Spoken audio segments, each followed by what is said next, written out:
ఒక బిల్డరు అతని ద్వారా 1999లో ఒక లేఅవుట్ నిర్మాణం జరిగింది. ఆ లేఅవుట్ పేరే స్ప్రింగ్ ఫీల్డ్ లేఅవుట్. ఆ స్ప్రింగ్ ఫీల్డ్ లేఅవుట్లో ఊడా అప్రూవ్డ్ అని చెప్పేసి మాకు ఈ లేఅవుట్ చూపించడం జరిగింది. ఊడా అని దీని పేరు రాసి Springfield Shanta Sriram builder Springfield layout ఇది.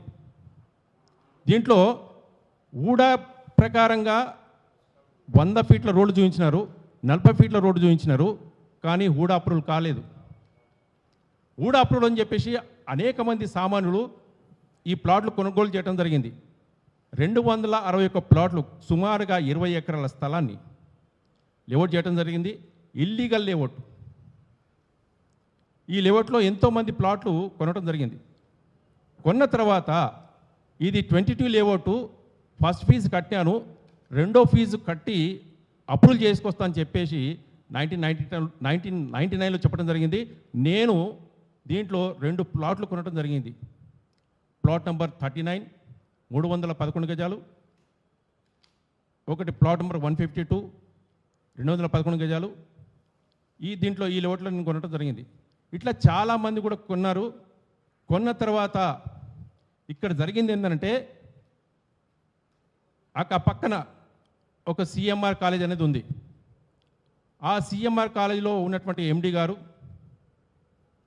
గోపాల్ రెడ్డి గారు ఈ యొక్క స్థలం మీద కన్నుబడ్డది.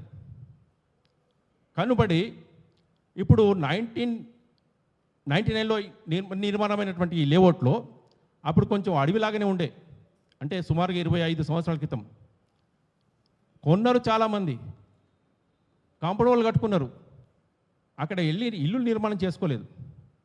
కాబట్టి అది అదునుగా తీసుకొని ఈ సిఎంఆర్ కాలేజ్ వాళ్ళు ఆ ప్లాట్లని మెల్లిమెల్లిగా ఆక్రమణ చేయడం మొదలుపెట్టినారు. మొదలుపెట్టిన తర్వాత అరే మా ప్లాట్లు ఏవి అని చూసుకునేటప్పటికీ అక్కడ ఎట్లాంటి స్టోన్స్ లేవు, లేఅవుట్ స్టోన్స్ లేవు.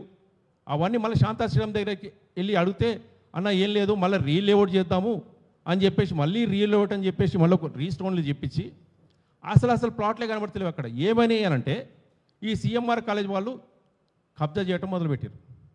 ముఖ్యంగా ఎలాంటి కబ్జా చేయటం అంటే ప్లాట్లు ఉన్నాయి, ప్లాట్ల పక్కన రోడ్లు ఉన్నాయి, ఆ రోడ్లను ముందు కబ్జా చేయటం మొదలుపెట్టారు. ఆ రోడ్లు కబ్జా చేస్తే ఇక ప్లాట్లకు ఇట్లా ఎంటర్ అవుతాం మనము. ఆ రకంగా ఒక కాన్స్పిరసీ క్రియేట్ చేసి ఆయన 2018లో ఆయన మంత్రిగా ఉండే ఆ ప్లాట్ యజమానులు అందరూ కూడా పోయి కంప్లైంట్ చేసినారు. మున్సిపల్ కంప్లైంట్ చేసినారు, రెవెన్యూలో కంప్లైంట్ చేసినారు, పోలీస్ కంప్లైంట్ చేసినా కూడా ఎవరు పట్టించుకోలేదు. అసలు మంత్రి ఏదో మాట్లాడకుండా కాంప్రమైజ్ చేసుకోండి ఏదో చేసుకోండి అని చెప్పేసి అక్కడ ఉన్న ప్లాట్ ఓనర్ చెప్తే ఎంతోమంది కనీసం చాలా ప్లాట్లు కూడా ఆయనకే అమ్మటం జరిగింది. అందులో నేను కూడా ఒక ప్లాటు ఈ రకంగానే 152 ప్లాటు ఆయనకే అమ్మటం జరిగింది. మా ప్లాట్ పక్కన సుమారుగా 2000 గజాల పార్క్ ఉంటుంది. ఆ పార్క్లో ఒక ఆడిటోరియం కట్టుకున్నాడు సిఎంఆర్ కాలేజ్ యాజమాన్యం. దీంట్లో ఇది పెద్ద కుట్ర ఏంటంటే సుమారుగా ఈ లేఅవుట్కు 2 ఎకరాల పార్కులు ఉన్నాయి, 3 పార్కులు ఉన్నాయి ఈ లేఅవుట్లో. ఆ పార్కుల పక్కన ప్లాట్లు కొనేసి ఆ పార్కులను కబ్జా చేసే ఎత్తుగడ ఈ కుట్ర జరుగుతూ ఉంది. నేనేం చేశానంటే ఈ పార్కులని మెల్లిగా సిఎంఆర్ కాలేజీకు అమ్మేసిన ప్రయత్నం చేస్తున్నాడు శాంతా శ్రీరామ్. నేను దాన్ని పసిగట్టి వెంటనే సంబంధిత అధికారులకు municipal corporation Gundlapochampally municipal commissioner complaint ఇవ్వడం జరిగింది, పోలీస్ కంప్లైంట్ ఇవ్వడం జరిగింది. ఆ తర్వాత సైబరాబాద్ మున్సిపల్ కార్పొరేషన్ ఇప్పుడు సైబరాబాద్ కమిషనర్కి ఇవ్వడం జరిగింది మున్సిపల్ కార్పొరేషన్కు. ఆ తర్వాత పోలీస్ కమిషనర్కు, డీజీపీ అందరికి పోలీస్ కంప్లైంట్ ఇవ్వడం జరిగింది. ఎవరు కూడా చర్యలు తీసుకోవాలి. వెంటనే నేను ప్రగతి భవన్, అంబేద్కర్ ప్రగతి భవన్ అనేది ఒకటి సీఎం గారి యొక్క చొరవ వల్ల ప్రజా దర్బార్ అనేది అంబేద్కర్ భవనంలో నిత్యం జరుగుతూ ఉంది. ఆ సమయంలో ప్రజాభవన్లోకి వెళ్ళేసి నేను కంప్లైంట్ ఇవ్వడం జరిగింది. ఆ కంప్లైంట్ కాపీస్ కూడా నా దగ్గర ఉన్నాయి, మీ అందరికీ కూడా ఇస్తాను. అక్కడ ఇచ్చిన వెంటనే పోలీసులు స్పందించి ఎఫ్ఐఆర్ చేయడం జరిగింది. గోపాల్ రెడ్డి వారి అబ్బాయి, సిఎంఆర్ కాలేజీ ఎండి వాళ్ళ అబ్బాయి అభినవ్ రెడ్డిపై ఎఫ్ఐఆర్ చేయడం జరిగింది. ఎఫ్ఐఆర్ చేసిన తర్వాత ఛార్జ్షీట్ ఇవ్వట్లే. ఎన్నిసార్లు తిరిగిన ఛార్జ్షీట్ ఇవ్వట్లేదు. దాని తర్వాత మున్సిపల్ కార్పొరేషన్లోకి కంప్లైంట్ ఇచ్చినాము. గుండ్లపోచంపల్లి కమిషనర్ గారికి, డిప్యూటీ కమిషనర్ గారికి ఇస్తే ఆయన నోటీసులు ఇచ్చినారు. ఏది, అక్కడ కబ్జాలు అయినటువంటి వాటికి నోటీసులు ఇచ్చి రిమూవ్ చేయడానికి నోటీసులు ఇచ్చినారు. ఆ నోటీసులు ఇచ్చిన తదనంతరంలో ఈ సిఎంఆర్ కాలేజ్ యాజమాన్యం గోపాల్ రెడ్డి గారు హైకోర్టు పోవడం జరిగింది. హైకోర్టులో కూడా అతనికి వ్యతిరేకంగా ఆర్డర్లు వచ్చినాయి. As per the procedure you take the decision అని చెప్పేసి మున్సిపల్ కార్పొరేషన్కి అనుకూలంగా అక్కడ ఆర్డర్స్ వచ్చినాయి. అయినప్పటికీ కూడా మున్సిపల్ అధికారులు ముందుకు రావట్లేదు చర్యలు తీసుకోవడానికి, రిమూవ్ చేయడానికి. నోటీసులు ఇచ్చిన తర్వాత కూడా ఎందుకు ముందుకు వస్తలేరంటే ఆయన మాజీ మంత్రివర్యులు, ఇప్పుడున్న ఎమ్మెల్యే భయభ్రాంతులకు గురవుతున్నారు అధికారులు. హైడ్రాకి ఇవ్వడం జరిగింది. హైడ్రా వాళ్ళు కూడా తప్పకుండా చర్యలు తీసుకుంటామని చెప్పేసి రంగనాథ్ సార్ చెప్పడం జరిగింది. చాలాసార్లు నేను తిరగడం జరిగింది. నేను ఏమంటున్నానంటే ప్రధానంగా ఏ శాంతా శ్రీరామ్ అయితే బిల్డర్ ఉన్నాడో, గతంలో ఎస్విఆర్ కన్స్ట్రక్షన్ అనేది మా మిత్రుడిది ఉండే, అతని దగ్గర 1000 రూపాయల నుంచి 1500 జీతగాడు శాంతా శ్రీరామ్ బిల్డర్. అది ఫతే మైదాన్ ఎల్బీ స్టేడియంలో ఆఫీస్ ఉండే నా మిత్రుడిది, ఎస్విఆర్ కన్స్ట్రక్షన్స్ అని. అతని దగ్గర ఒక డ్రాఫ్ట్మెన్గా ఉండే శాంతా శ్రీరామ్. ఇది నర్సయ్య, ఈజ్ ఎండి శాంతా శ్రీరామ్ నర్సయ్య. అతను ఇప్పుడు ఈ 1000 కోట్లకి ఎట్లా ఎదిగిండు? ఇలాంటి భూ ఆక్రమణలే కదా అని చేసి మా ద్వారా, మీ ప్రెస్ మీట్ ద్వారా మేము తెలియజేసేది ఏంటంటే, ఈ భూముల నిర్వాసితులు ఎవరైతే ఉన్నారో, భూ బాధితులు ఎంతోమంది భూ కబ్జాదారుల నుంచి చర్యలు విడిపించడానికి ఈ ప్రెస్ మీట్ పెట్టడం జరిగింది.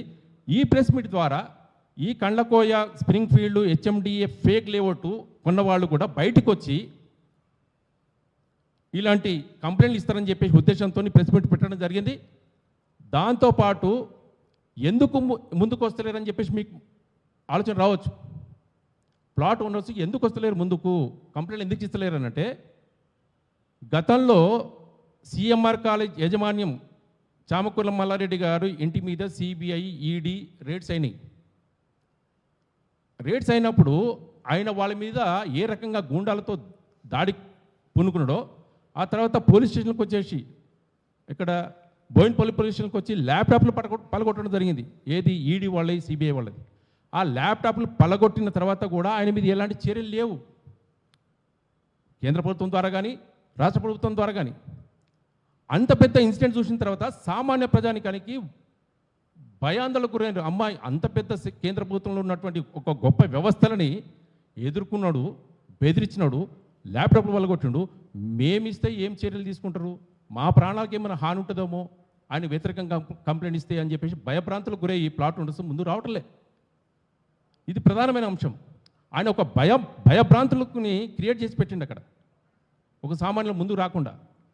కాబట్టి మేము చెప్పేది ఏంటంటే, మీడియా మిత్రుల ద్వారా మా దగ్గర అన్ని సాక్ష్యాధారాలు ఉన్నాయి. ఒక్కొక్క ప్లాటు ఇద్దరికి అమ్ముతుంది. అది సేమ్